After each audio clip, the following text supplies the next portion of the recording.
Hydroponics at home for beginners. To build a home hydroponic system, you will first need to acquire a storage tote tub.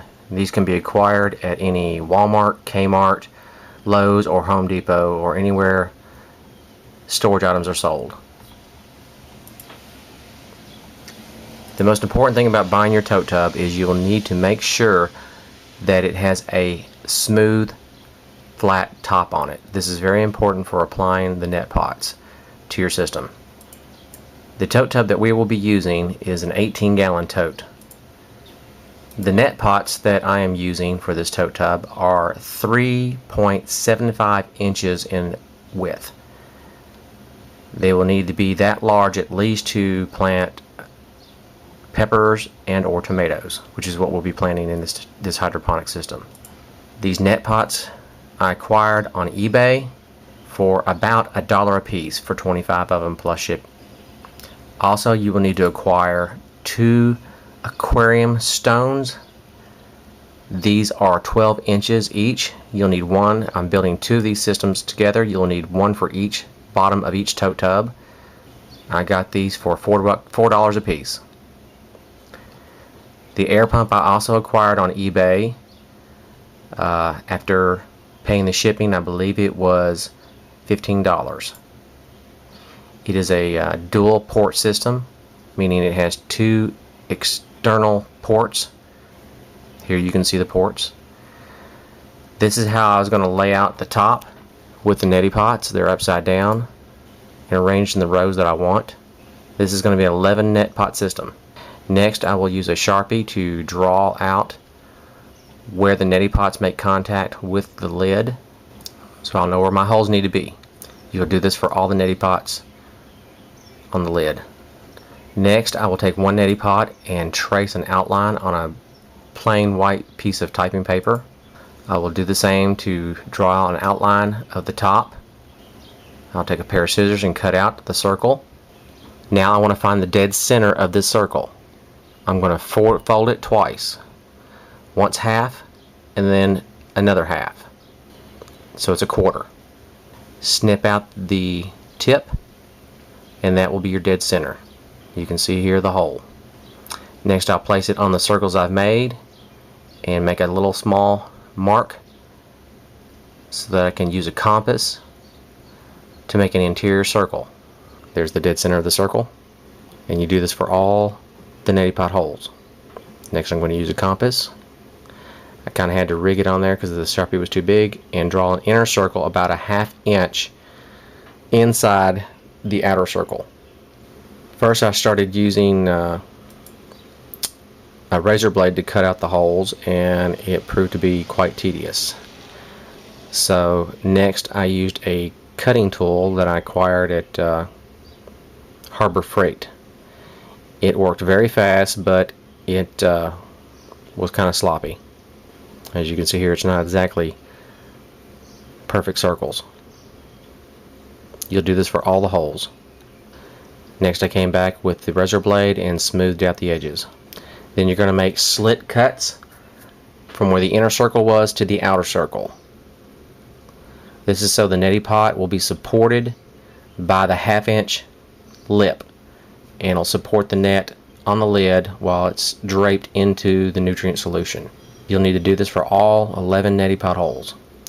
Next, I bent the tabs downward so the neti pots fit snug in place. Here you see all 11 neti pots as the way they're going to look in the tote tub. Next, I acquired a shipping pallet and some 1 inch by 8 foot fir strips. I cut them in half to make them all in 4 foot lengths, for a support structure for the plants as they grow. To fill the neti pots, I'm going to use pea gravel that I picked up at Lowe's. This bag here cost $4. Here you can see the support structure that I built using the 1 inch fir strips by 4 foot, and this is how the hydroponics are going to be set on top of it. And this will be out in the yard so we can get sunlight. and as the plants will grow, you can trellis them up onto the support structure. The fertilizer nutrient system that you're going to use is very important. You need to make sure that you get a plant food that has micronutrients. That is very important.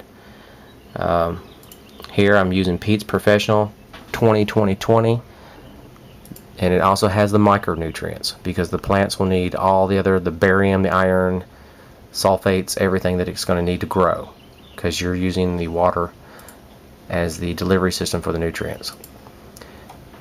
Once we got the support structure set in place, we put the tubs on top and we started to fill them up with water from the garden hose. Now, as something I did notice, that as we were filling the tote tubs up, that the sides of the tote tubs started to bulge out.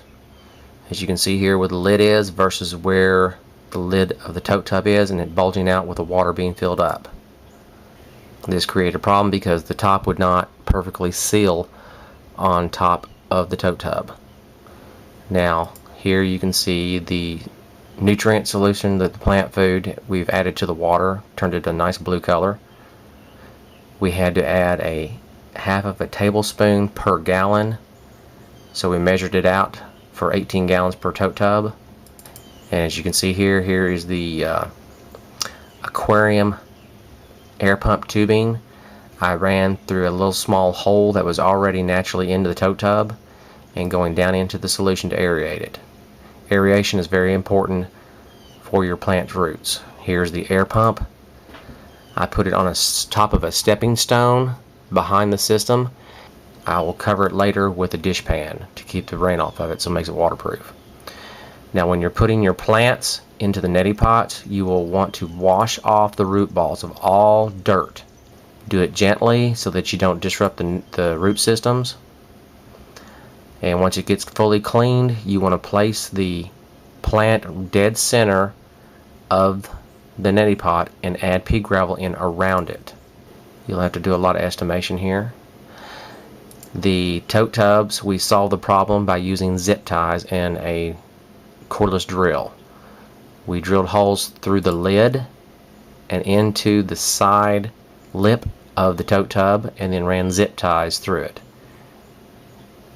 This was a two-person operation. One was to hold the lid while the other one drilled and zipped. The plants, as you place them into the nutrient solution, will need to be at least 1 inch submerged into the water so that the water can make contact with the neti pot, wick up into the pea gravel,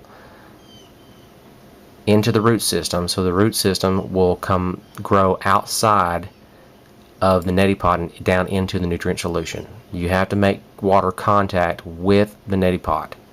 That's very important. There is the air pump, the aquarium air pump with a dish pan on top of the air pump that's sitting on top of the stepping stone, and I've put a brick on top of it so that the wind won't blow it off, so that waterproofs the pump. And we just got a good 3-day rain here, torrential rains, and it did not get wet. Here's the back of the system showing the air pump tubing going into the tote tubs. And here's what they look like 1 week later. The pepper plants have really taken off. They have grown approximately 5 inches in 1 week. I was pretty amazed at that. And they are really bushing out. Here you can see the root systems of the pepper plants just 1 week later, growing out of the pea gravel and the neti pot into the nutrient solution. I was pretty impressed. And thank you for watching.